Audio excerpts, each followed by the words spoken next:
இன்பகூட்டும் நிறைந்த இறைவா எனும் போதிலே ஏற்படும் போல் இன்பமதை எவ்வாறு சொல்வே.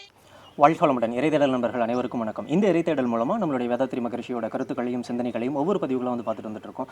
ஸோ நம்ம நண்பர்கள்ட்ட ஏற்கனவே சொன்னது போல் ஒரு சிறந்த நம்முடைய மன்றங்களில் இருக்கக்கூடிய சிறந்த ஆசிரியர்கள் ஒவ்வொருத்தருடைய அவர்களுடைய அனுபவம், அவர்களுடைய சிந்தனை விருந்து, இது போன்ற விஷயங்களை வந்து நம்ம பதிவாக்கிட்டு வந்துட்டே இருக்கோம். ஸோ இன்றைக்கி நம்மோடு இருக்கக்கூடிய ஒரு சிறந்த மூத்த ஆசிரியர், நான் வந்து அகத்தாய்வு பயிற்சிகள்லாம் எடுத்துக்கிட்டு இருக்கும்போது ஒரு துணை பேராசிரியராக அப்பயே தத்துவத்தை உணர்ந்து விளக்கக்கூடிய ஒரு நபர்.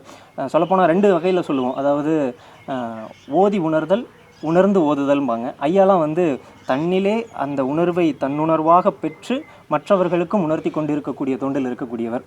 இது எல்லாத்தையும் விட ஒரு சிறப்பான விஷயம் என்ன அப்படின்னு கேட்டிங்கன்னா, நம்முடைய இந்த மனவளக்கலையில் பிஹெச்டி முனைவர் பட்டத்தை வந்து இப்போ வந்து ஐயா பெற்றிருக்காங்க. ஸோ அவருடைய இந்த முனைவர் பட்டம் எப்படி வந்து எந்த சூழ்நிலையில் வந்து அவருக்கு இந்த ஆர்வம் வந்தது, இதை வந்து எப்படி தொடங்கினார், அதில் இருக்கக்கூடிய அனுபவங்களை பற்றி தான் நம்ம இன்றைக்கி பார்க்க போகிறோம். ஸோ வாங்க பார்ப்போம். வாழ்க வளமுடன் ஐயா. இறைத்தேடல் நண்பர்கள் அனைவருக்கும் வாழ்த்துக்களும் வணக்கங்களும். வாழ்க வளமுடன். அருட்தந்தை அவர்களே துணையாக இருந்து இந்த நிகழ்ச்சியினை நடத்தி தருவாராக. வாழ்க வளமுடன். ஐயா, முதல்ல மனவளக்கலையில் உங்களுடைய தொடக்கம் எப்படிங்க ஐயா இருந்தது? எந்த சூழ்நிலையில் நீங்கள் மனவளக்கலைக்குள்ளே வந்தீங்க? எதற்காக மனவளக்கலைக்குள்ளே வந்தீங்க? என்னுடைய புகுமுக வகுப்பு பியூசின்னு சொல்கிறது. இப்போ சரிங்க ஐயா. அது வரைக்கும் நான் பக்தியில் இருந்தேன். பிள்ளையார் மேலே பக்தியாக இருந்தேன். எனக்கு ஒரு தோல்வி, ஆனால் தமிழில் ஃபெயில் ஆகிட்டேன். எனக்கு ஆங்கிலம் வராது. சரிங்க ஐயா. ஆனால் தமிழில் 3 மார்க்கு இல்லை. சரிங்க ஐயா. அதுக்கு முன்னாடி என்னுடைய தாத்தா நாத்திகவாதி, தந்தை பெரியார் கூடவே இருந்தவர். ஆனால் அவர் அப்பப்போ போட்ட கேள்விகள் அந்த தோல்வியினால் மாறிட்டுது. எப்படின்னா, கடவுள் எனக்கு 3 மார்க்கு கொடுக்கலன்னு சொன்னேன். எல்லாருமே சொன்னது, நீ படிக்காததுக்கு கடவுள் ஏண்டா குறை சொல்கிறேன்னாங்க. 3 மார்க்கு தர முடியாத கடவுளால் வேற என்ன கொடுக்க முடியும்னு கேட்டேன். இது பதில் சொல்கிறதுக்கு எல்லாருமே அப்போ நானே செஞ்சுக்கிறேன், என் வேலை நானே செஞ்சுக்கும் பொழுது கடவுள் எனக்கு தேவையில்லைங்கும் பொழுது நாத்திகம் பெரியார் கேட்ட கேள்விகள்லாம் கொஞ்சம் தலைஞ்சு வளர்ந்தது. அதனால் கொஞ்சம் பின்னாடி விஞ்ஞானம் அடுத்து படிக்க இத்தனையும் இருக்குதே, உலகம் இருக்குது, பூமி இருக்குது, கோள்கள் இருக்குது, நட்சத்திரங்கள் இருக்குது, இது இயக்கப்படுதா, இயற்கைன்னு சொன்னால் இருந்ததா வந்ததானா, அவங்க சொல்கிறது வந்தது. பிக் பேங் தியரி வச்சு கொண்டு வராங்க. ஸோ எவல்யூஷனை படித்தா எவால்வேட், ஒன்றிலிருந்து இன்னொன்றாக எவால்வேட் ஆகிருக்கு அப்படிங்கிறத படிக்கும் பொழுது தெரிஞ்சுக்கிட்டோம். அப்போ இது தொடர்ச்சியாக இருக்குது. ஒரு எவால்வேஷன் என்பது ஒரு செல் உயிரிலிருந்து மனிதன் வரைக்கும் தொடர்ச்சி இருக்குன்னா, எது தொடர்ந்து அந்த ஒரு ரிலே ரேஸ்னால் ஓடுறவங்கையில் அடுத்து குச்சி கொடுத்துருவாங்க. ஸோ அந்த ரிலேவை ஏதோ ஒன்று நடத்தணும் இல்லையா, அது எதுங்கிற கேள்விக்கு சயின்ஸில் விட இல்லை. ஸோ உங்களோட பள்ளிக்காலத்தில் இருந்தே இந்த தூண்டுதல் அந்த ஒன்று பக்தியில் இருந்தோம். சரிங்க. கொஞ்சம் ஞானத்தை தேடுவதற்கு தந்தை பெரியார் உதவுனார். அவர் போட்ட கேள்விகள் கொஞ்சம் வளர்த்து வச்சதை ஒழிய முழுமையான விடை கிடைக்கல. அதனால் யாராவது கடவுளை பற்றி பேசுனா அவங்கள பிடிச்சிக்குவேன். சரிங்க. உங்களுக்கு தெரியுமா, நீ பார்த்துருக்கியா, இருந்தால் சொல்லு, நானும் அவரை கேட்டுக்குவேன். எல்லாருக்கும் சேர்த்து நான் கேட்டுக்குவேன். உங்களுக்கு மட்டும் இல்லை, எல்லாருக்கும் உலகத்தில் நோய் இல்லாத கேட்டுக்குவேன். எல்லாத்துக்கும் பொருளாதாரம் வேணும்னு கேட்டுக்குவேன். எனக்கு மட்டும் கேட்க மாட்டேன், எல்லாத்துக்கும் கேட்டுக்குவேன். அப்போ எல்லா சக்தியும் உள்ள கடவுளுக்கு ஏன் இத்தனை கஷ்டங்கள் எல்லாம் மனிதனுக்கு கொடுக்கணும் அப்படின்னு கேட்ட பொழுது அதுக்கு முழுமையான பதில் எனக்கு தெரியல.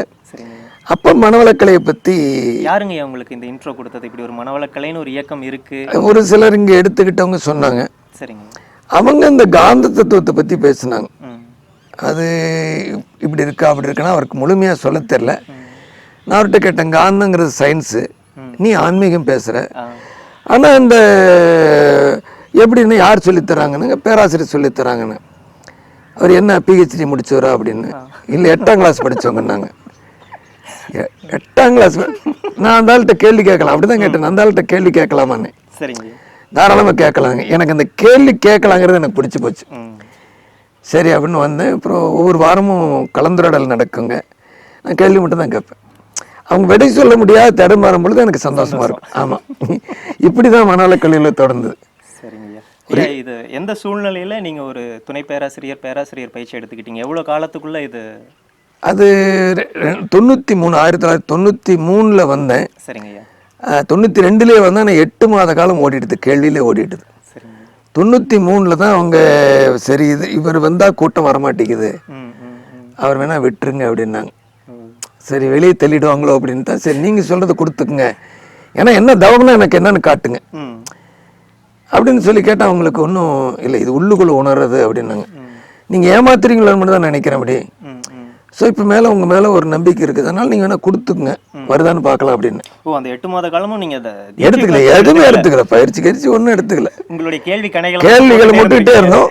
ஆனால் எனக்கு அவங்க சொன்ன விடையில் வந்து நாத்திகம் சார்ந்ததும் இல்லாத பக்தியை சார்ந்ததும்லாம் இருக்குது. எனக்கு கொஞ்சம் விளங்குச்சு, ஓ நமக்கு ஏதோ விளங்கலை அப்படின்னு தெரிஞ்சது. இவங்க சொல்கிறத எடுத்துக்கிட்டா ஒரு வேளை விளங்குமோ அப்படின்னு பட்டுது, அந்த உணர்வு கிடைச்சிது. சரிங்க. அதனால் நாங்கள் சரி தீட்சை கொடுத்துக்கணும். 3வது மாதம் ஆசிரியர் பயிற்சிக்கு வந்துட்டேன். அந்த 3 மாத காலம் ஒன்று ஒரு பைத்தியக்கார மாதிரி சுற்றினேன். இன்னும் என்ன கிடைக்கும், இன்னும் எனக்கு எங்கே பேசுகிறாங்க, என்ன கேட்குறாங்க அப்படின்னு தேடி ஓடுனேன். அந்த துரியாதீத நிலை எனக்கு ரீச் ஆகிடுச்சுன்னு, ஏன்னா யாரோடையும் கம்பேர் பண்ணிக்க முடியாது. இதுதான் துரியாதீதமான கிடைக்கும். ஆனால் எனக்குள்ள என்னென்னா சில விடைகள் கிடைச்சிது, நான் தேடியதுக்கெல்லாம் எனக்கு விட ஃபுல்ஃபில் ஆகிட்டது, கிடைச்சிது. அதுக்கு நான் என்னுடைய கேள்விகள் இல்லை. சரிங்க, வாழ்க்கை ஐயா. ஐயா, இந்த சூழ்நிலைகளில் இப்போ நீங்கள் துணை பேராசிரியர் இந்த சூழ்நிலைகள்லாம் வந்ததுக்கப்புறம் முதன்முறையாக எப்போ வந்து உங்களுக்கு ஒரு எண்ணம் தோன்றுச்சு, இதில் வந்து முனைவர் அந்த பிஹெச்டி வந்து பண்ணணும் அப்படின்னு சொல்லி எந்த சூழ்நிலையில் அந்த ஒரு எண்ணம் தோன்றுச்சு? சாமிஜி அடிக்கடி கல்விக்குள்ளே வரணும்னு சொல்லுவாங்க. ஸோ அப்படி கல்விக்குள்ளே வந்தால் என்ன பண்ணுறது, டிப்ளமா வகுப்பா மற்றதாக கேட்கலாமாங்கும் பொழுது நம்மளதில் டிப்ளமாவும் எம்ஏ சப்ஜெக்டும் வச்சாங்க. பாரதியார் யூனிவர்சிட்டியில் போட்டு எம்ஏ வச்சாங்க. சரி நமக்கு தெரிஞ்சது எழுதலாம், படிக்கலாம் வேண்டியது நமக்கு தெரியும், தெரிஞ்சது எழுதலாம், போட்ட மார்க்கு போட்டோம், பாஸ் ஆகிறோம் ஃபெயில் ஆகிறோம். ஏன்னா எனக்கு ஏஜ் ஆகிட்டுது, 50க்கு மேலே தாண்டிடுச்சு. படித்து முதல்ல ஒரு காலத்தில் எம்எஸ்சி அப்படி படிக்கணும்னு ஒரு ஆசை இருந்தது. இப்போ நமக்கு தெரிஞ்ச சப்ஜெக்ட் தானே, எழுதி பார்க்கலாம், வந்தால் வரட்டும் போனால் போகட்டும்னா படிக்கிற காலத்தை விட 90% வந்தது. ஆமாம், படிக்கிற காலத்தில் 50 ஆவரேஜ் தாண்டாது, ஆனால் 90 மார்க் வந்தது. எனக்கு ஒரு பிரமிப்பா போச்சு. இப்போ இளம் வயதுனா அந்த ஒரு ஆர்வம் இருக்கும், ஒரு புத்தகத்தை வந்து வாசிக்கிறதுக்கு தொடர்ச்சியாக வாசிக்கிறதுக்கு உண்டான ஒரு நிலை இருக்கும். நம்ம என்னதான் தத்துவங்கள் உடற்பயிற்சி செய்து உடலை சரியாக வச்சுருந்தாலும் மனதை சரியாக வச்சுருந்தாலும் அந்த கேப் விழுந்துடும். இப்போ ஸ்கூல் டேஸு அந்த படிக்கிற அந்த ஒரு செயல்ங்கிறது வந்து ரொம்ப காலம் வந்து ஒரு கேப் விழுந்துருச்சு. இதற்கப்புறம் எடுத்து திரும்ப நீங்கள் அதில் ஒரு ஆராய்ச்சி படிப்பு இல்லை, இது உள்ளுக்குள்ள இருந்து வெளிப்படுத்துகிறோம், அவ்வளோதான். உணர்ந்ததை வெளிப்படுத்துகிறோம், அதுக்கு வார்த்தைகள் சப்ஜெக்டில் இருக்குது. நமக்கு நம்ம வார்த்தைகளை தேட வேண்டியதில்லை, அவங்க போட்டு கொடுத்ததை நமக்கு திருப்பி சொல்கிறோம், அவ்வளோதான். ஸோ அந்த உணர்வு எழுதணும் ஈஸியாக போச்சு. எம்ஏ முடித்தேன். அப்புறம் சும்மா இருக்கிறமே என்ன பண்ணலான்னு கேட்கும்போது ஒரு அன்பர் வந்தார், அங்கே எம்பிஏ பண்ணுறாங்க நீங்கள் போடுங்கன்னாங்க. அண்ணாமலை யூனிவர்சிட்டியில் எம்பிஏ போட்டேன். ஏன்னா ஏற்கனவே தொழில் செஞ்சிட்ருக்கேன், அதனால் சரி முயற்சி பண்ணலாமே, தமிழில் இருக்குன்னாங்க. சரி நான் அப்படி போட்டேன், எம்பிஏ முடிச்சிட்டேன். அப்புறம் ஏதாவது படிச்சுட்டு இருந்தால் நல்லா இருக்குமேன்னு தோணுச்சு. என்ன படிக்கலான்னு பார்த்த பொழுது கரெக்டாக எம்ஃபில் பிஹெச்டி வந்தது. சரி அப்ளை பண்ணி பார்க்கலாமே அப்படின்னு போட்டோம். அப்போ ஏஜ் 50க்கு மேலே இருக்கும், கொடுக்க மாட்டாங்க அப்படின்னாங்க. நாங்கள் பண்ணுறது வேதாத்திரியத்தில் ஆராய்ச்சி. ஏஜ் போய்ட்டு அவங்களுக்கு ஏஜ் இருக்கவங்களுக்கு இந்த தன்மை வர முடியாது. ஸோ ஒரு குவாலிட்டி இருக்குதோ குவான்டிட்டி இருக்குது, நீங்கள் அதை பற்றி கவலைப்படாதீங்க. அது ஒரு குறிப்பிட்ட அளவுக்கு 25 பேர் எடுக்கிறீங்களா, ஒரு 3 பேராவது ஏஜ் போனவங்களை கொடுங்களேன். நீங்கள் சொல்கிறது ஓகே, ஆனால் இந்த பேர் இருந்தால் தானே வேதாந்திரியத்துக்கு ஏதாவது கிடைக்கும், புதிய முறையில் பார்க்க முடியும். எனக்கு எனக்கு குவாலிட்டி இருந்தால் நீங்கள் கொடுங்க அப்படின்னா. ஸோ நான் கேட்டது அவங்களுக்கு சரின்னு பட்டது. சரி பிஹெச்டி கொடுத்துட்டாங்க, ஏற்றுட்டு அவங்க பிஹெச்டி கொடுத்தாங்க. எனக்கு முதல்ல தோணுனது இது வரைக்கும் இருந்த ஃபிசிக்ஸில் பேரண்டம் தோண்டியது பிக் பேங்க்கு பின்னாடி தான் வந்தது அப்படின்னு சொல்லி அங்கே ஃபிசிக்ஸில் இருக்குது. சாம்ஜி கான்செப்ட் வந்து இறைத்துகள் கூட்டுத்தொகுப்பு வின் இது பிடிச்சனா அந்த டாபிக் பண்ணுறேன் அப்படின்னு சொல்லி முதல்ல அவங்கக்கிட்ட பேசி அதுக்கு ஒரு பக்கம் அவங்கக்கிட்ட சப்ஜெக்ட் கொடுத்துருந்தேன். அவங்க அதுக்கு ஓகேன்ட்டாங்க. ஆனால் அந்த நைட்டு மாறி போச்சு. ஏதோ எங்கள் கைடுகிட்ட பேசும்பொழுது எனக்கு இதோட அந்த ஆன்மா உயிர் காந்தம் இந்த டிஎன்ஏ வரைக்கும் பண்ணால் நல்லா இருக்குன்னு தோணுச்சு. அவங்க ஒரே வாரத்தில் பண்ணுங்களேன் அப்படின்னாங்க. இல்லை மேடம் பெரிய சப்ஜெக்ட்டு. எங்களுக்கு அவர் தமிழ் டிபார்ட்மெண்ட்டு. என் மேலே நம்பிக்கை வச்சு அவங்க பண்ணிட்டாங்க. எனக்கு அதை பற்றி ஒன்றும் தெரியாது. ஆனால் நீங்கள் பேசுகிற விதத்தை பார்த்தா அது முடியும். சரிங்க. ஸோ உங்களுக்கு எது பிடிக்குதோ அதை செய்யுங்க, நான் பின்னாடி நிற்கிறேன் அப்படின்ட்டாங்க. சரிங்க. திருச்சிராப்பள்ளியிலேருந்து அவங்க ஜோதிலட்சுமின்னு சொல்லி தமிழ் டிபார்ட்மெண்ட்டு, ஆனால் நம்ம எம்ஏ முடிச்சிருக்காங்க. சரிங்க. எம்ஏ லிங்குவிஸ்டிக் அப்படின்னு கொஞ்சம் நிறைய அவங்க படிச்சிருக்காங்க. சரிங்க. உங்களுக்கு என்ன படுதோ செய்யுங்க, நான் உங்க மேல இருக்க நம்பிக்கையில ஊக்கமாக பண்ணுங்க அப்படின்ட்டாங்க. சரிங்க. ஸோ அப்போ டாபிக் தானே வேதாத்திரியம் வியூடு டிஎன்ஏன்னு கொடுத்தோம். சரிங்க. ஸோ 2 வருஷத்துக்குள்ளே அதை அவங்கவுங்க ஒருத்தர் கேள்வி கேட்குறாங்க. வேதாத்திரி எங்கள் டிஎன்ஏ பற்றி சொல்லி வச்சாங்க. அவர் சொல்லாத பொழுது எப்படி நீங்கள் அதை பற்றி வேதாத்திரி வியூடு டிஎன்ஏ போடுவீங்க அப்படின்னாங்க. ஸோ இப்படியே சொல்லி சொல்லி ஒரு தலைப்பு உருவாகிறதுக்கு 2.5 வருஷம் ஆகிப்போச்சு. இந்த தலைப்பு வருவதற்கு நான் சொல்ல வர்றதை சொல்லணும், அந்த தலைப்புக்குள்ளே இருக்கணும். அந்த தலைப்பை பார்க்கும்பொழுது யாரும் மறுக்கவும் கூடாது. ஸோ அதுதான் study on Vethathiri Maharishi's biomagnetic innovation correlated with hereditary imprints of DNA. என்ன ஒரு சிறப்புனா இது வரைக்கும் தமிழில் நம்மளுடைய மரபு ஆமாம், வேதாத்திரியம் கூறுகிற புதிய கண்டுபிடிப்பான சிவகாந்தம் என்பது இதுவரைக்கும் கருத்தொடர்ச்சியில் வந்திருக்கக்கூடிய பதிவுகளை டிஎன்ஏவில், விஞ்ஞானம் சொல்லுகிற டிஎன்ஏவில் எவ்வாறு வைத்திருக்கிறது, இது 2ஐயும் வேதாத்ரி மகரிஷியும் விஞ்ஞானிகளும் இணைக்கிறேன், இந்த கோணத்தில் இணைக்கிறேன் அப்படிங்கிறது தான் அதனுடைய தமிழாக்கம்னு சொல்லலாம். அந்த விதத்தில் அந்த டாபிக் முதல்ல எல்லாராலும் மறுக்கப்பட்ட போதிலும், ஏன்னா என்னுடைய ஏஜ் ஃபேக்டர் சயின்ஸோட ரிலேட் ஆகிருக்கிறது, விஞ்ஞானிகள் கேள்வி கேட்பாங்க, எனக்கு உள்ளுக்குள்ளே எனக்கு விளங்கியிருக்கு, விளங்குன்னு நான் எடுத்து வைக்க போகிறேன். ஸோ நான் ரிசர்ச்சாக கொடுக்க போகிறதில்ல, கம்பேரிட்டிவ் ஸ்டடியில் கொடுக்க போகிறேன். ஸோ அப்படிங்கும் பொழுது அதுக்கு நான தேடல் எனக்கு வேணும். ஸோ அதுக்கு முதல்ல அவங்கக்கிட்ட எடுத்து வைக்கிறேன். இதில் சயின்ஸில் இந்த எவல்யூஷனரி தியரி வரைக்கும் ஒப்புக்கொள்ளப்பட்டிருக்கிறது, யாராலையும் ப்ரூஃப் கொடுக்க முடியாது. ஆனால் ஏதோ ஒரு ரிலேட் பண்ணி எடுத்து வச்சுருக்காங்க. ஐன்ஸ்டைன் நியூட்டன் சொல்லுகிற கிராவிட்டி, அட்ராக்டிவ் ரிப்பல்சிவ் ஃபோர்ஸில் எந்த ஃபோர்ஸ் இருக்குதுன்னு நியூட்டனும் சொல்லலை, ஐன்ஸ்டைன் சொல்ல. 2 ஃபோர்ஸ் இருக்குது, ஆனால் ஒரு ஃபோர்ஸுக்கு மட்டும்தான் அவங்களுடைய விளக்கம் பொருந்தும். 2ல் 1 தான் அப்படின்னு சாய்ஸை மக்கள்கிட்ட கொடுத்துட்டு போயிட்டாங்க. 2 ஃபோர்ஸ் இருக்குது, ஆனால் 2ல் 1 தான் வருனாங்க. வேதாத்திரி கான்செப்டில் வெட்ட வெளியில் கம்ப்ரசிவ் ப்ரெஷர் ஃபோர்ஸ் அட்ராக்டிவ் ஃபோர்ஸாக மாறுது, பொருளில் இருந்து வருவது விளக்கு விசை மட்டும்தான். ஸோ இது எனக்கு பிடிச்சதுனால ஏற்கனவே இந்த அனுமானம் அவங்க அதுக்கு 3 கொடுக்குறாங்க. ஒன்று அனுமானம், இன்னொன்று கம்பேர் பண்ணுறது. நீங்கள் அனுமானிச்சது இதோட ஒத்து போகணும், இந்த அனுமானம் ஒன்று.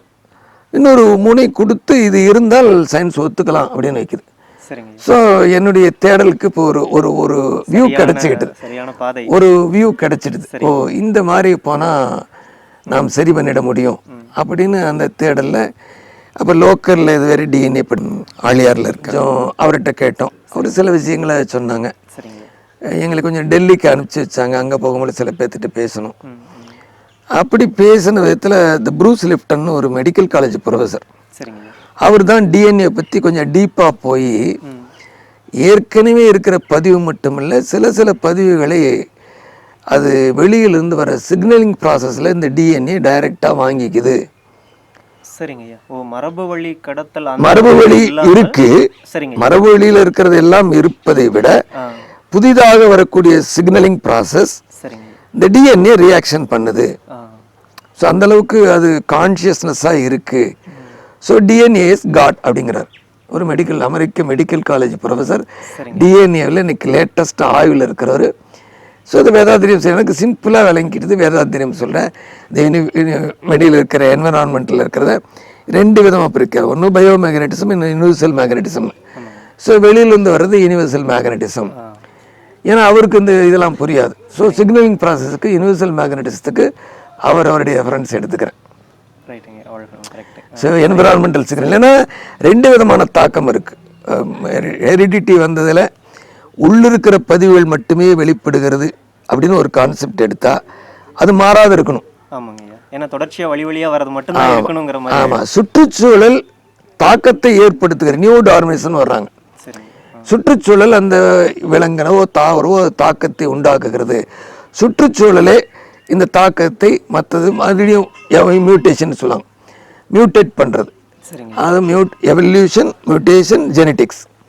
இப்போ மியூட்டேஷன் என்பது உள்ளுக்குள்ளே இருக்கிறது, அதுதான் மியூட்டேட் பண்ணிக்குது. வெளியிலேருந்து வரதான் அது மியூட்டேட் பண்ணுது.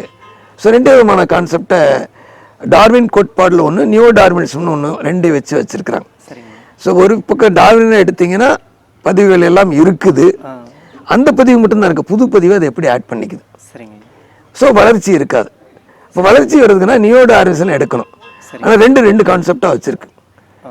ஸோ இந்த இடத்துல நமக்கு கரெக்டாக வேதாத்திரியம் சிறப்பாக இருக்கும் அப்படின்னு பட்டதுனால அடுத்து சர்ச்சில் ரெஃபரன்ஸ் எல்லாம் எப்படிங்க எடுத்தீங்க? யாராவது உங்களை கைட் பண்ணாங்களா? இல்லை, அவங்க ஒருத்தரையும் கேட்டேன். அப்படி நான் போகும்பொழுது சில விஷயங்கள் எனக்கு புலப்பட்டது.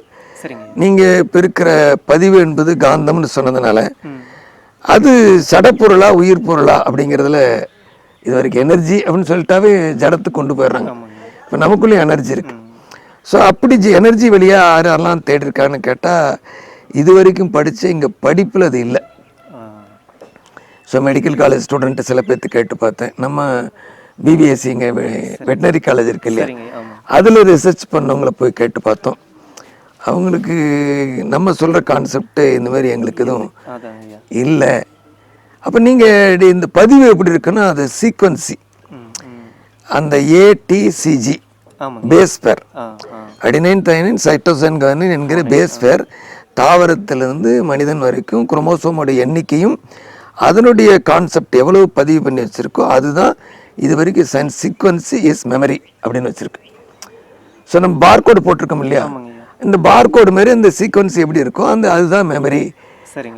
அப்போ எவ்வளோ மெமரி தாங்கும்? இப்போ வரும்பொழுது வேதாத்திரி மகரிஷி சொல்கிறது விலங்கின பதிவும் நம்மக்கிட்ட இருக்கு. இந்த எவல்யூஷனில் டார்வின் கோட்பாடும் அதே போல் எல்லா பதிவுகளும் உள்ளுக்கு இருக்கு. அது கிரிகர் மெண்டல் சொன்னாலும் அது சில பட்டாணி செடியில் விதைய தோல் அப்படி இன்ன வரைக்கும் அந்த ஆய்வு புறத்தாக்கத்தை ஒன்று வச்சுக்கிட்டு தான் எடுக்கிறாங்க. ஸோ அது அவங்களுக்கு இன்னும் அது புலப்படலை. இப்போ கூட இப்போ ஜெனட்டிக் என்ஜினியரிங் கூட ஒரு செடியில் இருக்கிறத எடுத்து இன்னொன்று ஒட்ட வச்சால் அந்த குவாலிட்டி இதுக்கு வரும்னு சொல்கிறாங்க. அது அப்படியே நிரந்தரமாக இருக்குன்னு இருக்காது.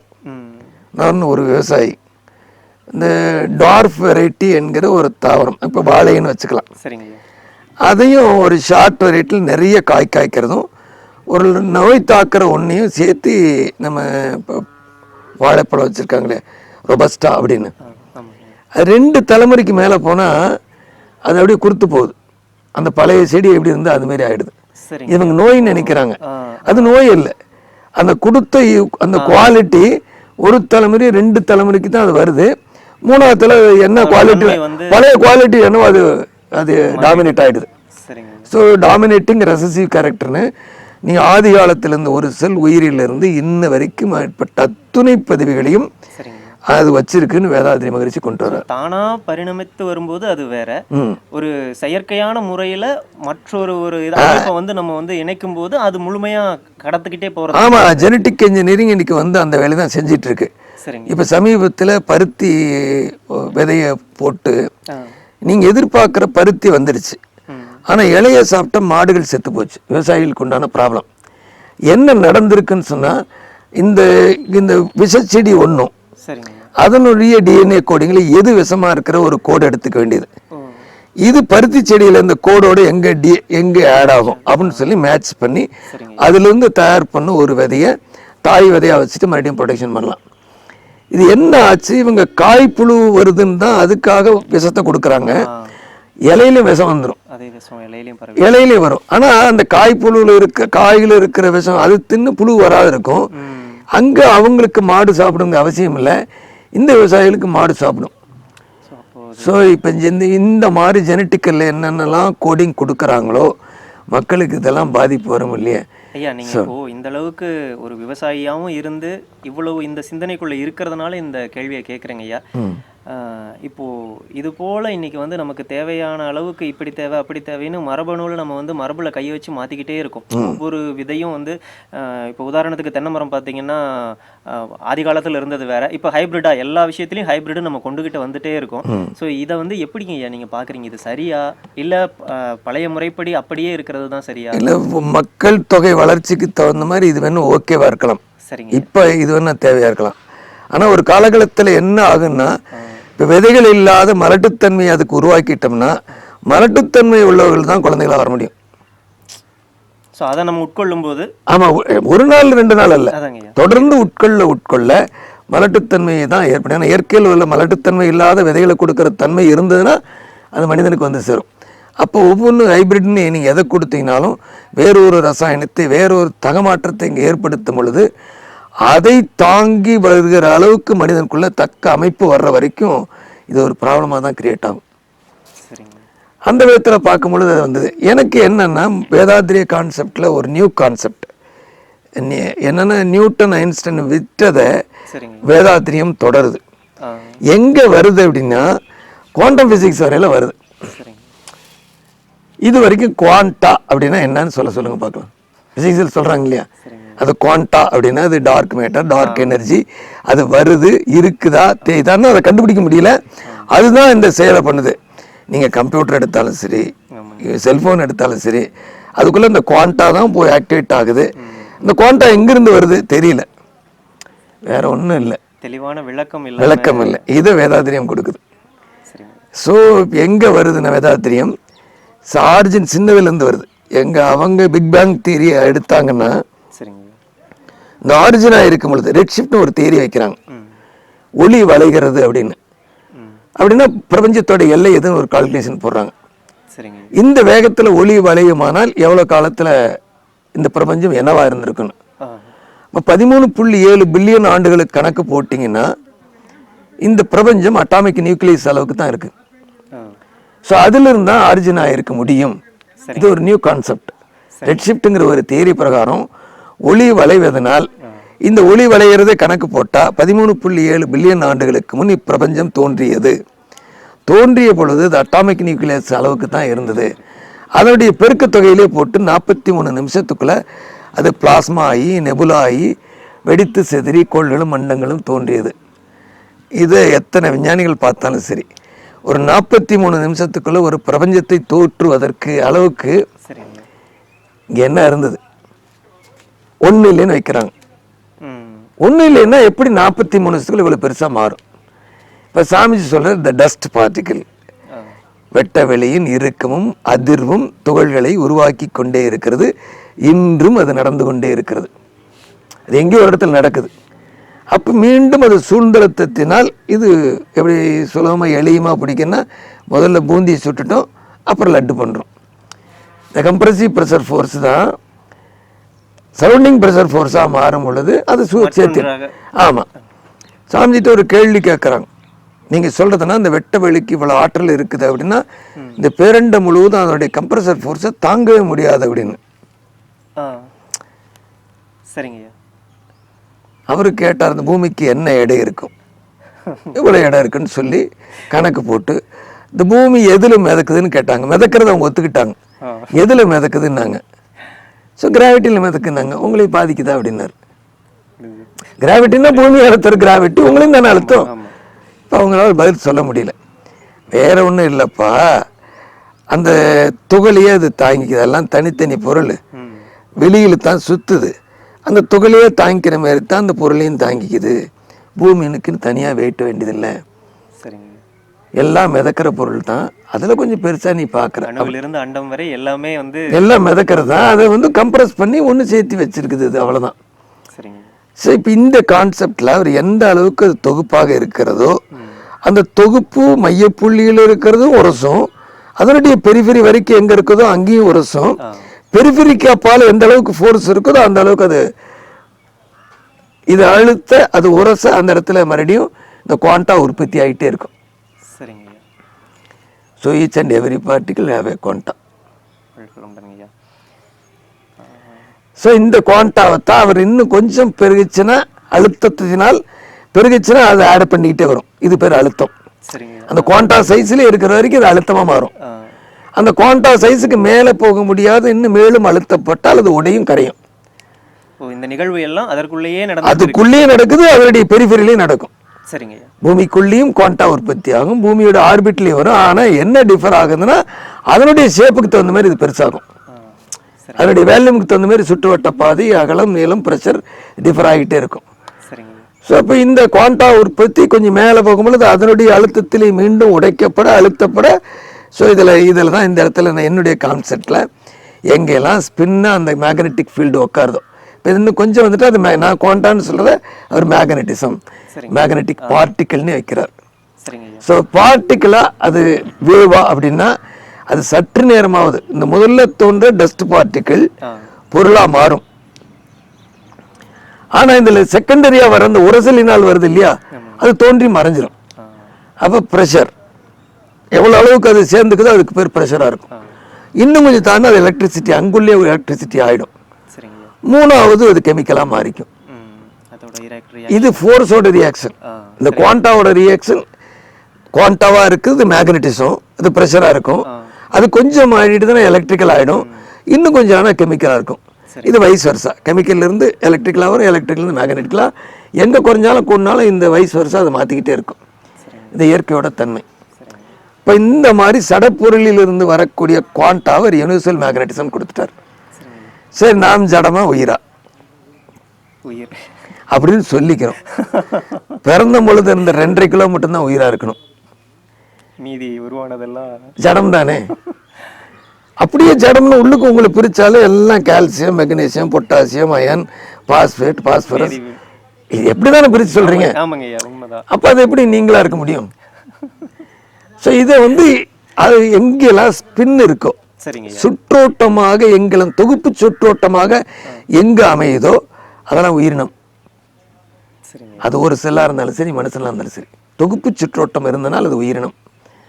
தொகுப்பு இல்லாத பூந்து எங்க வேணாலும் போயிட்டா அது ஜடம். தனியா இயங்குறது எல்லாம் ஜடம். ஒரு தொகுப்புகளுக்கு அதுக்கு ஒரு மையப்புள்ளியை வைத்துக் கொண்டு சுற்றோட்டமாக அமைகிறது உயிர். அதுக்குள்ள பார்ட்டிகள் எல்லாம் தொகுப்பாக சுத்துறதுக்கு எல்லாம் உயிர் சொல்லலாம். அதைத்தான் மகரிஷி கருமையம், ஆழ்மனம் என்பதும் கருமையம் என்பதும் வேறு வேறு அல்ல. இது எனக்கு விளங்கிட்டது. ஐயா, இப்போ இந்த தத்துவத்தை நீங்க எடுத்து வைக்கும்போது அவர்களோட பார்வை எப்படி இருந்ததுங்க? அவங்களோட ரியாக்ஷன் எப்படி இருந்தது? யாருக்கிட்ட சொல்றதுனா, எனக்கு தெரிய 3 பேருக்கு மேல என்னால சொல்ல முடியல. இந்த கான்செப்ட் என்னால விளங்க வைக்க முடியல. ஏதாத்திரியும் கற்றுக்கிட்ட கூட, இப்போ பிசிக்ஸ் படிச்சவங்கிட்ட இப்போ கேட்டாலும் கூட நியூட்டன் ஐன்ஸ்டைன்ல நிக்கிறதுனால அது நீங்க தப்பு. இது வரைக்கும் ராக்கெட் தத்துவம் வரைக்கும் நியூட்டன் தான் ஐன்ஸ்டைன் பேஸ் பண்ணி தான் இருக்கு. நீ நியூ கான்செப்டை உலகம் ஒத்துக்காது அப்படின்னு சமீபத்தில் கண்ணன் என்பதை டெல்லியில் கொடுத்துருக்காங்க. அப்படி வருது. இப்போ நம்ம அதுலேருந்து மாறல. என்னென்ன நுணுக்கமாக போகும்போது இந்த குவாண்டாங்கிறது எங்கே உங்களால் அனலைஸ் பண்ண முடியலையோ இப்போ உலகம் தேடிட்டு இருக்கோம். அப்போ தேடினார். ஸோ இந்த விதமாக இருக்குதா அப்படின்னு சொல்லி அப்படி தேட ஆரம்பிக்கும் பொழுது வெளியில் எனக்கு ஆஸ்திரேலியாக்காரர் ஒருத்தர் கிடைக்கிறார். புரூஸ் லிப்டன், அதாவது பிராட்லே யோர்க் பார்தலோமியான்னு சொல்லி. அவர் 30 வருஷம் ஆராய்வு ஆயிடுச்சு. இல்லை, அவர் உபநிஷத்துக்களை கற்று அவர் ஒரு அப்போதான் எனக்காக எழுதின மாதிரி இருக்கு. நெட்டில் தான் முதல்ல கிடைச்சது த ஸ்பிரிச்சுவல் ஜீனோம் அப்படிங்கிறது. ஸோ அவர் அந்த டேபில் படிக்கிற மாதிரி ஒரு சிஸ்டத்தில் தான் போட்டிருந்தாங்க. அது விலைக்கு வரும்போது அப்படின்னு சொல்லி கொஞ்சம் யோசனை பண்ணி அது என்னால் அவர்கிட்ட ரிசீவ் பண்ண முடியல, அல்லது என்னுடைய லெவல் கம்மியாக இருந்தது.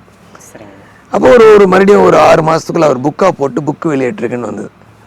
ஸோ அவர்கிட்ட அங்கேருந்து அவர் அமெரிக்காக்காரங்க ஒருத்தர் வாங்கி பப்ளிஷ் பண்ணியிருக்காங்க. அவருடைய 30 வருஷம் ஆராய்ச்சி இது ஸ்பிரிச்சுவல் ஜீனோம். அதில் அட்டை படமே என்ன பண்ணுறோம், நம்ம மாரியம்மன் இருக்கோம் இல்லையா, அதை போட்டுட்டு அதில் டிஜிட்டல் 1010 மாரியம்மன் படம் பூரா 1010ன்னு போட்டிருக்காரு. மாரியம்மன் ஸ்ட்ரக்சர் இமேஜியே 10. ஆமாம், என்னன்னா அவர் டிஜிட்டலாக தான் மெமரி இருக்கு. ஸோ மெமரியை எலக்ட்ரோ மேக்னெட்டிக் வேவ்ஸ் தான் வச்சிருக்க முடியும் அப்படின்னால எது வச்சிருக்குன்னு அவர் சொல்ல முடியல. ஸோ எலக்ட்ரோ மேக்னட்டிசம் இஸ் மெமரின்னு வந்துட்டார். ஆனால் அவருக்கு இதுக்கு மேலே அவரால் சொல்ல முடியல. நான் அவரோட ரிலேட் பண்ணி பார்த்தேன். எனக்கு லாங்குவேஜ் கம்மி, ஆனால் இருந்தாலும் அவருக்கு போட்டுட்டு நான் அது மாதிரி ஒரு PhD பண்ணுறேன் அப்படின்னு சொல்லி மகரிஷியை பற்றி அவர்கிட்ட சொல்லி அவர் புக்கை வாங்கி படிக்கிறேன்னு சொல்லிட்டாங்க. நான் ஒரு 3 புக்கை அனுப்பிச்சேன்.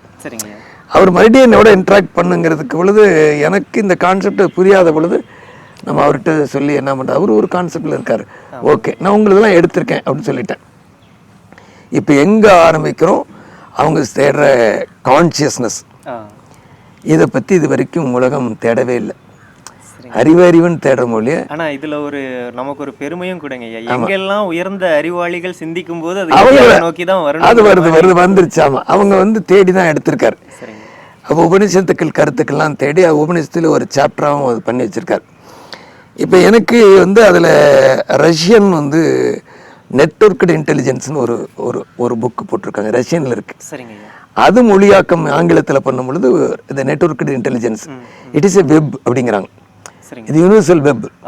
நீங்கள் இன்னைக்கு பார்க்குற வெப்சைட் மாதிரி யூனிவர்சல் வெப் இருக்குது, யார் வேணாலும் அதை எடுக்கலாம். ஸோ ஒரு பேஸாக இருக்குது. ஆனால் எப்படின்னு அவங்க சொல்ல முடியலையேங்க. எனக்கு இதெல்லாம் பிடிச்சி போச்சு. மகரிஷியோட கருத்தை எடுத்து மகரிஷி இப்படி சொல்கிறாரு, யூனிவர்சல் வெப்ங்கிறது வெட்ட வெளியில் இருக்க கான்ஷியஸ்னஸ் என்பதை வேதாத்திரியம் கொடுத்துருக்கு. அதேமாரி அந்த காலம் டைம் என்பதை கொடுக்க முடியலைங்கும் பொழுது இந்த ரெசோனன்ஸ், இந்த அதிர்வு காலமாக மாறுகிறது என்பது வேதாத்திரியம் ஃபுல்ஃபில் பண்ணுது. சயின்ஸ் தேடு இருந்த அதிர்வு காலமாக மாறுது. இது ரெண்டாவது. அது மூணாவது எவல்யூஷன் தியரி வரும் பொழுது இதெல்லாம் எடுத்து வைக்கும் பொழுது இது எது பண்ணுதுங்கும் பொழுது அதில் ஒருத்தர் பாப் அப்படிங்கிற ஒரு பயோஃபோட்டான் வர்றார். உயிரை பற்றி இது வரைக்கும் மெடிக்கல் காலேஜ் கூட சொல்லித்தரல. ஆனால் அவர் மெடிக்கல் ஒரு சயின்டிஸ்ட் வந்து பயோஃபிசிஸ்ட் வந்து அவர் இது வாங்கினவர், நோபல் பிரைஸ் சார் பாப் அப்படிங்கிறவங்க. அவர் கொடுக்குற பயோஃபோட்டான்ஸ் அப்படின்னு. இப்போ அப்படி பண்ணும் பொழுது பயோஃபோட்டான்ஸ் ரிசர்ச்சுக்கு எடுத்திங்கன்னா அவங்க நிறைய ரிசர்ச் 1 2 3 இப்படி பண்ணியிருக்காங்க. அதில் அவனுக்கு டைபோல் ஆப்ரேஷன் ஒன்று கொடுக்குறாங்க. ஸோ ஃபோட்டான இதை எலக்ட்ரானோ புரோட்டானையோ உடைச்சி அதை ஃபோட்டானை மாற்றி 2 ஓட்டை போட்டு செலுத்துகிறாங்க லேசர் வழியாக. கண்ணில் பார்த்தீங்கன்னா அந்த ஒரு ஃபோட்டான் டிஸ்டர்ப் ஆகுது. எந்த ஓட்டையை பார்க்குறீங்களோ அந்த ஓட்டையில் டிஸ்டர்ப் ஆகுது.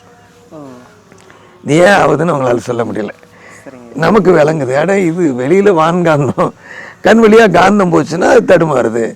ஸோ டைபோல் ஆப்ரேஷன் என்பது எல்லாம் மேக்னெட்டிக் ஃபீல்டு. கண்ணில் பார்த்தீங்கன்னா ஸோ அது மேக்னெட்டிக் டச் ஆச்சுன்னா அந்த ஒரு போல ஒரு ஃபோட்டானை அது டிஸ்டர்ப் பண்ணுது.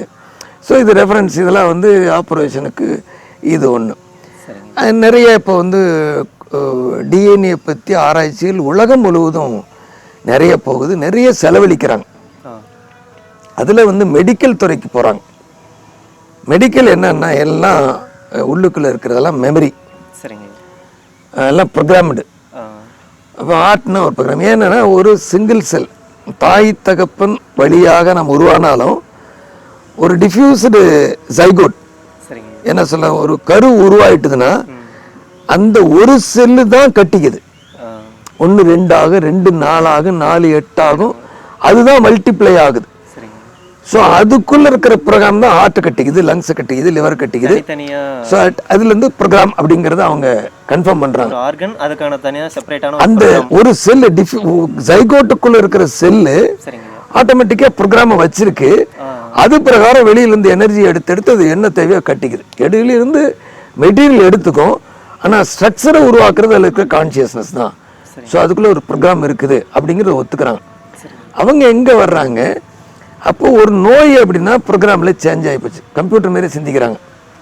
ஹார்ட்டில் ஒரு டிசீஸ்னா அதில் எப்படி வைரஸ் பாஞ்ச மாதிரி அதுக்குள்ளே ஒரு டிசீஸ் ஆகிறது ஒரு ப்ரோக்ராம் அதில் சேஞ்ச் ஆகி போச்சு, அப்போ தான் டிசீஸ் வருது.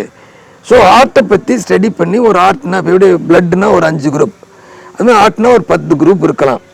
அப்படி ஸ்டடி பண்ணி ப்ரோக்ராமை ரீட் அவுட் பண்ணிட்டா உலகத்தில் எந்த மூலையிலையாவது உட்காந்துக்கிட்டு நோயை தீர்த்தலாம் அப்படிங்கிறது அவங்களுடைய கான்செப்ட்.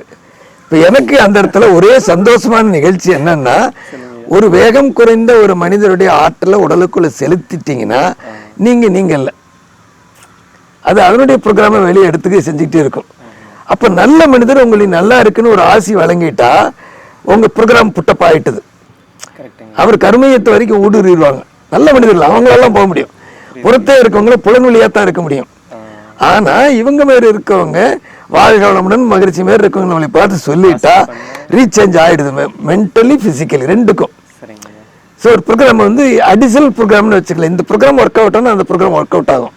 ஸோ இதெல்லாம் எனக்கு விலங்குகளை ஒரே சந்தோஷமாக போகுது. அப்படியே அப்பா சயின்ஸை பிடிச்சிக்கலாமே, இன்னுமே யார்கிட்டையும் நம்மளை வந்து ஒன்றும் பண்ணுறதுக்கு இல்லை, யாரும் மறுக்க முடியாத அளவுக்கு நம்ம ஒரு ஸ்ட்ராங்காக சொல்லலாம். இதுக்கு என்ன சொல்கிறீங்க, இந்த மாதிரி ஒவ்வொன்றும் எடுக்க ஒரு 5 ஒரு ஆய்வு மட்டும் நான் எடுத்துக்கிட்டேன். சரிங்க. அதில் வந்து ஒரு எலியோட பேன்கிரியாஸை அலெக்சான்னு ஒரு கெமிக்கல் கொடுத்து சிதைக்கிறாங்க. அது கண்ட்ரோல் குரூப்பு. ஒரு 20 எலி இருக்குதுன்னா கண்ட்ரோல் குரூப்பில் 20 எலி 20க்கு சிதைக்கிறாங்க, 10க்கு மெடிசன் கொடுக்குறாங்க. 10க்கு தன்னுடைய குட்டி, அதனுடைய குட்டி எலி இருக்கு இல்லையா, அதனுடைய பேன்கிரியாஸை கட் பண்ணிட்டு அதை லேசர் பீம்ஸ் வழியா அவங்க ரீட் அவுட் பண்றாங்க. இது எப்படின்னு தெரியல. அவங்க ரீட் அவுட் பண்ணி மறுபடியும் லேசர் பீம்ஸ் வழியா தாய் எழுதிக்கு செலுத்துறாங்க.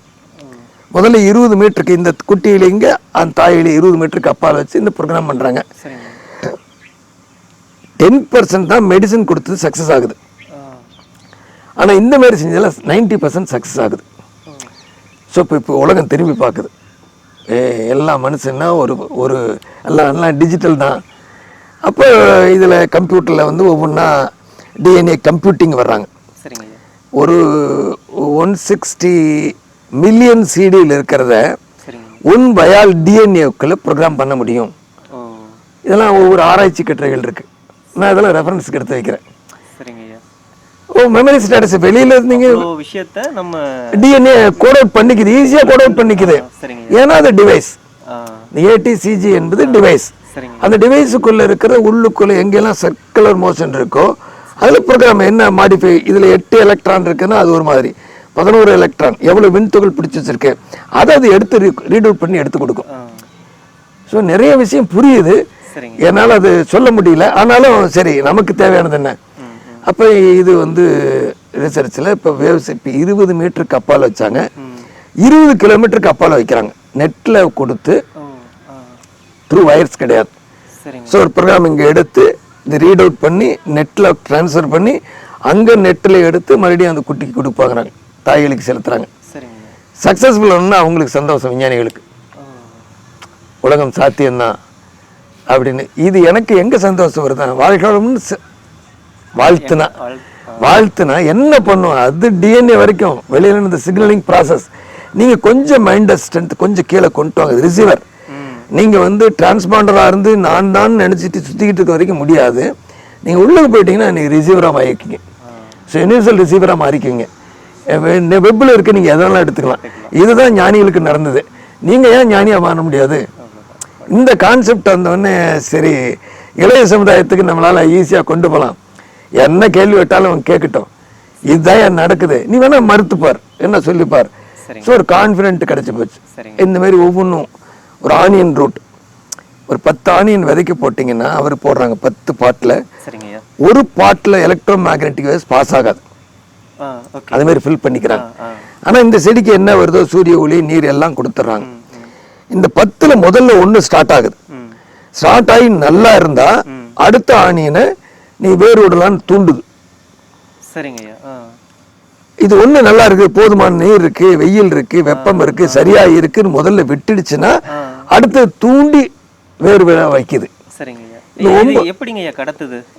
அதான் அவங்க எலக்ட்ரோ மேக்னெட்டிக் வேவ்ஸ் வர்றாங்க. இதெல்லாம் வந்து எங்களுக்கு ரிசர்ச் ப்ரூஃப். நான் சொல்ற ரிசர்ச்சுக்கு இதெல்லாம் ப்ரூஃப். ஸோ அங்க போய் தூண்டி அந்த எலக்ட்ரோ மேக்னெட்டிக் வேவ்ஸ் பாஸ் ஆகாத இடத்துல இந்த வேறு அப்படி மெதுவா தான் விடுது. இந்த 9 ஒரே இடத்துல இருந்தாலும் ஒரே மாதிரி கொடுத்தா இது எலக்ட்ரோ மேக்னெட்டிக் வேவ்ஸ்ல தூண்டப்படுகிறது. அது தூண்டாத ஒண்ணு வேறு விடல, மெதுவா அதுவா வந்துதான் வர முடியுது. ஸோ இது வெளியில இருக்க சிக்னலிங் ப்ராசஸ்ல அவங்க ரிசர்ச் இந்த மாதிரி ஒரு 4-5 ரிசர்ச் வந்து நமக்கு உண்டானதா. ஒரு நீங்க நோய்வாய்ப்பட்டவனுடைய டிஎன்ஏவே எடுத்து அதில் பிரித்து வச்சுக்கிறாங்க. இந்த ஷீல்டு இருக்கு இல்லையா, பசல்ஸ் இருந்து டிஎன்ஏ பிரித்து வச்சுட்டு அவனை ஒரு ரூமில் உட்கார வச்சு அவனுக்கு எமோஷனல் மூடு வர்ற மாதிரி ஒரு ப்ரோக்ராம் வைக்கிறாங்க. டிவியில் வந்து வெவ்வேறு விதமாக துக்கம், சண்டை, ஆக்ரோஷம், பலவிதமான மூடில் வந்து ஒரு பிக்சரைஸ் பண்ணுறாங்க. அவனுடைய இம்பல்ஸை வந்து ரீட் அவுட் பண்ணிக்கிறாங்க. அந்த அவன் எடுத்த ஒரு பயால் டிஎன்ஏவுக்கு இதே மாதிரி எலக்ட்ரோட்ஸ் வைக்கிறாங்க. இவனுக்கு என்ன இது வருதோ அந்த டிஎன்ஏ அதே சிம்பிளை கொடுக்குது. இப்போ அவங்களுக்கு என்னன்னு புரியல, அது அவங்களுக்கு வந்து ஆனா இது பண்ணுது. இது பண்ணுது, இவன் என்ன பண்றானோ அந்த டிஎன்ஏவும் அதை பண்ணுது. அதுக்குள்ள ஆகமத்தில் இதுக்கும் அதுக்கும் சம்பந்தம் இருக்கு. ஸோ ஒன்று மெடிக்கலுக்கு எடுத்துட்டு போய் பார்க்குறாங்க. இதெல்லாம் சில அஸ்ட்ரோபிசிக்ஸ், கோள்களுக்கும் மனிதனுக்கும் எங்கே தொடர்பு இருக்குது, எப்படி வருதுன்னு அஸ்ட்ரோபிசிக்ஸ் ஒரு பக்கம் கொண்டு போகிறாங்க. இது எல்லாமே எனக்கு தனித்தனியாக இருக்கிறதா பட்டது. இது தொகுப்புக்கு எங்கே போகிறதுன்னா இது தொகுப்பு வேதாத்திரியம் மட்டும்தான் பண்ண முடியும். ஸோ என்ன கான்ஃபிடென்ட் ஆகிட்டேன். இது நான் தப்பாக பண்ணால் கூட, ஒருவேளை எனக்கு செய்ய தெரியாத பண்ணால் கூட நான் ஒரு இனிஷியேட் பண்ணி வச்சிடலாம். இனி வருகிற சமூகத்துக்கு எதாவது அவங்க செஞ்சுருக்கனால இது பண்ண முடியும் அப்படின்னு வரட்டும் அப்படின்னு இப்போ physics, chemistry, biology, electrical, electronics, இப்போ கம்ப்யூட்டர் துறையில் நிறைய பேர் இருக்காங்க. இப்போ அவங்களுக்கு இது வழியாக ஒரு கேள்வி வைக்கிறேன். ஒரு 8 GB மெமரி இருக்கு இல்லையா, இந்த 8 GB மெமரியை ஒரு சின்ன சிப்புக்குள்ளே அடக்கிறாங்க. 16 GB 64 GB கூட ஒரு சின்ன சிப்புக்குள்ளே அடக்கிறாங்க. அந்த 64 GB ஒரு மெமரி சிப்புக்குள்ளே என்னன்னு கேட்டேன். இது PhD டாக்டரேட் முடிச்சவங்கலாம் கேட்டேன், என்ன டிஜிட்டல் அப்படின்னு இலவசம் சும்மா அலட்சியமாக சொன்னாங்க. டிஜிட்டல்னா ரைட்டு தான். அந்த டிஜிட்டல்னு எடுத்திங்கன்னா இப்போ கம்ப்யூட்டரில் வர மாதிரி 1010 எப்படியோ வருது இல்லையா, அது மாதிரி கோடிக்கணக்கான 10 தானே இருக்கணும். அப்படி இருந்தால் தானே முடியும். அப்போ அந்த அளவுக்கு அடுக்கி வைக்கிறது எதில் அது அடுக்கி வச்சிருக்குன்னு கேட்டேன். இப்போ அவங்களால அதில் பதில் சொல்ல முடியல. எலக்ட்ரானிக்ஸ்காரங்க முடியல. இப்போ அவங்க கிட்ட நான் சொன்னேன், இந்த எலக்ட்ரிக்கல் டிவைஸ் என்பது அந்த இடத்துல ஒரு சர்க்யூட் நீங்கள் எவ்வளோ நெருக்கிறீங்களோ அது வெளியிலேருந்து வெளியோடு தான் சேர்ந்துருக்கு. அதை என்ன ஃப்ரீக்வன்சி மோட் அவுட் பண்ணுறீங்களோ அந்த ஃப்ரீக்வன்சி மோட் அவுட்லேருந்து எடுத்து கொடுக்குது. அந்த இடத்துல நீங்கள் இந்த உலகத்தில் இருக்க அத்தனை வேவ் ஃப்ரீக்வன்சியும் அந்த சர்க்குலர் மோஷனுக்குள்ளே இருக்குது. ஸோ அது என்ன கெப்பாசிட்டியில் வாங்குற அளவுக்கு மனிதன் வந்திருக்கு, 64 கெப்பாசிட்டின்னு. வெட்ட வெளி அதுதான் இருக்குது. நீங்கள் வாங்குறதெல்லாம் அப்டேட் பண்ணிக்கிட்டே இருக்குது. எது பண்ணாலும் அடுத்து பண்ணி வச்சுக்கோ, ரெசோனேட் பண்ணால் பண்ணி கொடுத்துரும். ஸோ 2க்கு எனக்கு விடை கிடைக்குது. ஒன்று, இந்த கித்தாரில் கம்பி இருக்கு இல்லையா, அதில் என்ன பாட்டு பாட முடியும், எது வேணாலும் பண்ணலங்க, என்ன ராகம் இசைக்க முடியும், அதிர்வு அலைகள் மட்டும். இப்போ வந்துட்டீங்க இல்லை, அந்த ரெசோனன்ஸ் தான் வெட்ட வெளியில் ஆரம்பிக்குது. சரிங்க. வெளி எதுக்கிற முதல் அதிர்வு தான் அத்துணை இயக்கத்துக்கும் காரணமாக இருக்குது. அந்த அதிர்வு தான் அடுத்த அதிர்வு எடுக்குது. 2 டைப்பாக பிரிக்கிறேன் நான். எங்கெல்லாம் சர்க்குலர் மோஷன் சிஎஸ்ன்னு வச்சுங்க, ஒரு கிராஸ் செக்ஷன் எடுத்தால் எப்படி இருக்குமோ அந்தமாரி ஒரு எல்லாமே சர்க்குலர் மோஷன். ஏன்னா வெளி கம்ப்ரசிவ் ஃபோர்ஸில் இருக்குது, அதில் எது இருந்தாலும் சர்க்குலர் மோஷனுக்கு வந்துடும்.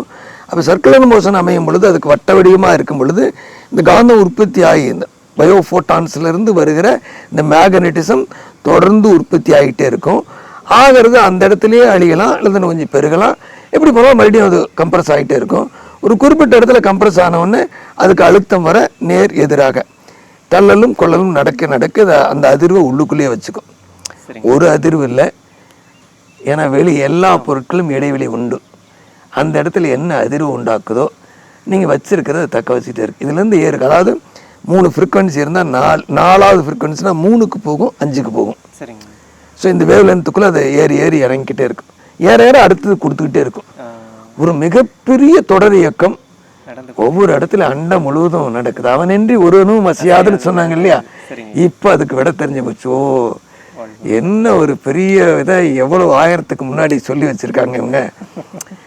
எவ்வளோ ஒரு பிரமிப்பாக இருக்குது. இவ்வளோ பிரமிப்பை வச்சு கடைசியில் மனிதன் இப்படி எனக்கு இது கிடைக்கல, அது கிடைக்கல, அது வரல, இது வரலன்னு இருக்கானே அப்படிங்கும் பொழுது, சரி வருகிற சமூகத்தில் நம்ம விஞ்ஞானத்தை கொண்டு கொடுக்கலாம். சாமிஜி அவர் கெட்டின வரைக்கும் கொடுத்துட்டார். அவர் ஒரு பிள்ளை விஞ்ஞானத்தை பூர்த்து பண்ணிட்டேன்னார். இந்த டைம், ஸ்பேஸ், எனர்ஜி மாஸ் மட்டும்தான் இன்ன வரைக்கும் சயின்ஸ் ஃபிசிக்ஸ் படிச்சுட்டு இருக்கு. டைமையும் ஸ்பேஸை பற்றி படிக்கலை. டைமையும் ஸ்பேஸையும் படிக்கணும்னா வேதாத்திரத்துக்கு வந்து தான் ஆகணும். இல்லை உள்ளுக்கு போங்க, நீங்கள் எந்த வழி இருந்தாலும் சரி. நான் மனவளக்கலையை மட்டும் சொல்லலை, 1000 வழிகள் இருக்குது. உங்களுக்கு பிடிச்ச வழியில் உள்ளே போங்க, விடை உங்கள் மனசுக்குள்ளே இருக்கும். ஸோ இந்த கருமைய பதிவு என்பது ஒருத்தர் அப்போ நம்ம வாழ்த்தும் பையனுக்கு என்ன கிடைக்குது, மேக்னட்டிக் வேவ்ஸ், அது உள்ளுக்கு போய் அதை தூண்டிக்கிட்டே இருக்கும். உள்ள உணர்வோடு ஒரு மனிதனை சொன்னீங்கன்னா இது போய் அந்த வேலையை செய்யும். ஸோ ஆனால் அதுக்குள்ளே என்ன பதிவு இருக்குன்னு தெரியாது. ஒரு கத்தி எடுத்து ஒரு வாழை மரத்தை வெட்டுறீங்க, ஒரு தேக்கு மரத்தை வெட்டுறீங்க, 2 அதே ஃபோர்ஸில் வெட்டினாலும் வாழை மரம் சுலபமாக சாஞ்சிடும், தேக்கு மரம் தாங்கும். நீங்கள் தேக்கு மரம் வாழை மரங்கிறது வேற ஒன்று. சில பதிவில் நீங்கள் எவ்வளோ இறுக்கமாக இருக்கிறீங்க, பதிவுலேருந்து கொஞ்சம் இறுகி கொடுத்து வெளியே வந்தீங்கன்னா இந்த வெளி தாக்கம். எல்லாரும் நல்லது கொடுத்துட்ருக்காங்க, ஆனால் நீங்கள் தீயதை ரிசீவராக இருக்கீங்க. நீங்கள் தீயதாக இருந்தீங்கன்னா கெடுவான்னு கேடு நினைப்பான். நீங்கள் தீயதாக இருந்தால் தீயது தான் உங்கள் டிஎன்ஏ ரிசீவ் பண்ணிக்கிட்டே இருக்கும், தீயதை தூண்டிக்கிட்டே இருக்கும், தீயதான் நடக்கும். நல்லதை ரிசீவ் பண்ணுறதுக்கு பெரிய காலம்லாம் ஒன்றும் தேவையில்லை. ஒரு ஸ்மால் ப்ராசஸ் உள்ளுக்கு சற்றே திரும்பி உள்கடந்து போகும்னு நினச்சிட்டிங்கன்னா இந்த ப்ராசஸ் உங்களை மேலே தூக்கிக்கிட்டே வரும். நீங்கள் செய்ய வேண்டியதெல்லாம் ஒன்று தான். மனவளக்கலைக்கு வாங்க, 5 வருஷம் கற்றுக்குங்க, 10 வருஷம் கற்றுக்கல. சிம்பிளாக ப்ராசஸ் என்னன்னு தெரிஞ்சுக்குங்க. தெரிஞ்சுக்கிட்டிங்கன்னா உங்களை இம்ப்ரூவ் பண்ணிக்கலாம். லைஃப் ஸ்டைலில் எங்கே வேணுமாலும் போகலாம். இந்த விதத்தில் இப்படி வேதாத்திரி மகரிஷியை வெட்டவெளியோட ஜீவகாந்த தொகுப்பு 5 பார்ட்டாக பிரிச்சுக்கிட்டோம். ஒன்று பேஸாக இருக்கிற ஸ்டடீஸில் இருக்க டிஎன்ஏ. ஸோ அதில் யாரெல்லாம் கூப்பிட்டுருக்காங்க, கிரிகர் மெண்டல்லேருந்து இன்னைக்கு லேட்டஸ்ட் இருக்கிற ஜெனட்டிக்கல் இன்ஜினியரிங் வரைக்கும் அந்த படிப்பில் இருக்கிறத எடுத்து வச்சிட்டோம். இது ஃபஸ்ட்டு பார்ட். செகண்ட் பார்ட்டில் வந்து வேதாத்திரி மகரிஷியோட இந்த ஜெனட்டிக் சென்டர் ஜீவகாந்தம் அப்படிங்கிறத பயோமேக்னட்டிசம் எப்படி சொல்லியிருக்காங்கிறத இந்த கருமையம் பதிவு மனம் இதெல்லாம் சொல்லி 2வது டாப்பிக்கில் வச்சுட்டேன். 3வது டாபிக் வரும் பொழுது நியூ இந்த மாதிரி வெளியில் இருக்காங்க இல்லையா, இந்த ப்ரூஸ் லிப்டன், பிராட்லே, பாப்பு, ஃபிசிக்ஸ், கெமிஸ்ட்ரி, எலக்ட்ரிக்கல், எலக்ட்ரானிக்ஸ், இது சம்மந்தப்பட்ட வேவ் தியரிக்கு இந்த டெல்சா வேவ்ஸ் வரைக்கும் என்னெல்லாம் இருக்கேன்னு நெட்டு நமக்கு சுலபமாக இருக்குது. டெல்சா வேவ்லேருந்து என்னெல்லாம் வேவ் கொடுக்குறாங்க பொழுது அதில் ஒரு பாட்டு யாரெல்லாம் என்னென்னு சொல்லியிருக்காங்க அப்படின்னு 4வது பாட்டு. 4வது பாட்டில் என்ன இது கம்பேர் பண்ணுறேன் இருக்கிறத மகரிஷி என்ன சொல்லியிருக்காங்க, இது எங்கே வருது. இந்த 4வது பார்ட்லேயும் 5வது பார்ட் வரும்பொழுது என்னுடைய கான்செப்டாக இந்த வேவுக்குள்ளே இந்த டிஎன்ஏக்குள்ளே இது எப்படி போய் வச்சிருக்குது. இப்போ தான் இந்த டிஎன்ஏ ஸ்பைரலி காயில்டு. அப்போ அதில் வந்து பரமாய சக்தியுள் பஞ்சமா பூதங்கள் தரமாறி தோன்றுவது பிறப்பு. இப்போ இதை படித்து விஞ்ஞானம் படித்தவங்க பார்க்கட்டும், கார்பன் இருக்குது இந்த டிஎன்ஏவில், கார்பன் இருக்குது. கார்பன் கெட்டி பொருள், ஹைட்ரஜன் நீரணு, ஆக்சிஜன் நெருப்பு, நைட்ரஜன் காற்று. இதுக்குள்ளே விண்ணை பற்றி இந்த விஞ்ஞானத்துக்கு தெரியாது. பரமாய சக்திகள் பஞ்சமா பூதங்கள் தரமாறி தோன்றுவது. டிஎன்ஏக்குள்ளே எவ்வளோ விண்ணணுக்கள் இதை பிடிச்சு வைக்குதோ அதனுடைய மெமரி ஸ்டேட்டஸும் அதனுடைய ஃப்ரீக்வன்சியும் டிஃபர் ஆகும். ஒரு டிஎன்ஏக்குள்ளே இப்போ அவங்க சொல்கிற ஒரு டிஎன்ஏன்னா ஒரு ஒரு ஒரு மனிதன் 120 ட்ரில்லியன் செல்கள். 120 ட்ரில்லியன் செல்லில் ஒரு செல்லுக்குள்ளேயும் ஒரு நியூக்ளியஸ் இருக்குது. ஒரு நியூக்ளியஸுக்குள்ளே 23 பேர் குரோமோசோம், ஒரு குரோமோசோம் 2 மீட்டர் நீளம். ஒரு குரோமோசோமுக்குள்ளே 25,000 கோடு இருக்குது. ஸோ இப்போ நீங்கள் எப்படி பெருக்கி பார்க்கணும், 25,000 கோடு இன்ட்டு 23 பெருக்கி ஆகணும். அப்போ இன்ட்டு 120 ட்ரில்லியன் செல்கள் இது எல்லாம் சேர்ந்து நம்ம உடம்பு இயங்கிட்டு இருக்கு. அவ்வளோ அற்புதமாக இருக்குது.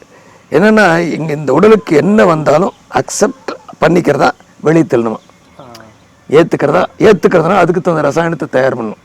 அது தயார் பண்ணுறது பூரா புரோட்டீனாக இருக்குது. ஸோ சுகர் நாக்கில் ஒரு சீட்டை வச்சுட்டோன்னா அங்கே இருக்க டிஎன்ஏ தூண்டிடும். சுகர் வந்துச்சு இன்சுலினுக்கு அனுப்பிவிடுனா அங்கே புரோட்டீன் அதுக்காக சிந்தசிஸ் பண்ணணும். ஒவ்வொரு செல்லுக்குள்ளேயும் ப்ரோக்ராம் நடக்குது. அந்த ஒவ்வொரு செல்லுக்குள்ளேயும் அது கோட் அவுட் பண்ணிது. சுகர் வந்துருச்சா, சரி அதுக்கு இத்தனை 16வது கோடு போடு அப்படின்னு சொன்னால் இது அந்த 25,000 கோடில் 23 குரோமோசோம்குள்ளேயும் உள்ளுக்குள்ளே பூந்து அந்த கோட் அவுட் ஆகி புரோட்டீன் வெளியே வந்துடும். அது ஆர்என்ஏன்னு சொல்கிறது. இந்த ஆர்என்ஏ வந்து அங்கே விழுந்து மறுபடியும் அது உள்ளுக்கு வந்துடும். ஒன்று பிளட்டில் இருக்கும், எக்ஸஸாக இருந்ததுன்னா கொண்டு போய் ரசாயனத்தில் போய் சேர்ந்து அங்கே போய் இருப்பாக வச்சுக்கும். தேவைப்பட்டால் எடுத்துக்கலாம். இன்ஸ்டண்ட்டாக எடுத்து கொடுக்குறதா நம்ம நாளமில்லா சுரப்புகள். அது என்னவோ தயார் பண்ணி கொடுத்துக்கிட்டே இருக்கும். ஸோ இதுக்கெல்லாம் பேசிக் ரா மெட்டீரியல் மேக்னட்டிசம் தான்.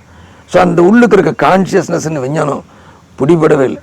ஸோ ஹெரிடிட்டியில் நீங்கள் ஒரு சிங்கிள் செல்லு எப்படி இயங்கணுங்கிறது அத்தனை அறிவும் அந்த சிங்கிள் செல்லு இருக்கா. நான் டோட்டாலிட்டியோடு அதை கம்பைன் பண்ணி இப்போ தான் ஆழ்மனம் ஒரு தொகுப்போடு அது சேர்ந்துருக்கு.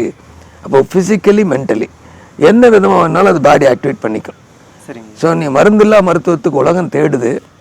சுலபமான வழி, அலையாதீங்க, மனசை அலைய விடாதீங்க, சிம்பிளாக இருங்க, இயற்கையோடு சேர்ந்துருங்க, நோய் இல்லாத வாழலாம். 2வது நீங்கள் எதை தேடி ஓடுறேன்னு உங்களுக்கு தெரியணும். ஸோ அப்போ நீ உங்களை கான்சியஸ்னஸ் இப்போ இது வரைக்கும் 2000 வருஷத்துக்கு முன்னாடி ஒரு மனிதனை சொல்லுன்னா திருவள்ளுவருங்கிறோம். அவர் எப்படி இன்னைக்கு வாழ்ந்துட்டு இருக்காரு. ஸோ அந்த அளவுக்கு ஞான நிலை. மறைபொருள் தெரியாமல் இந்த உலகம் முழுமை அடையாது.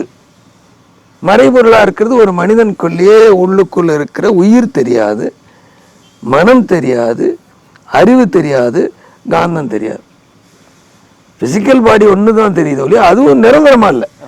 3 வயசுல ஒரு ஃபோட்டோ எடுத்துட்டோம், இப்போ பார்க்குறோம். அது நீங்களா இது நீங்களா? இப்போ இருக்கிறது தான் நம்ம. அப்போ அது யாரு? அதுவும் நம்ம தான்.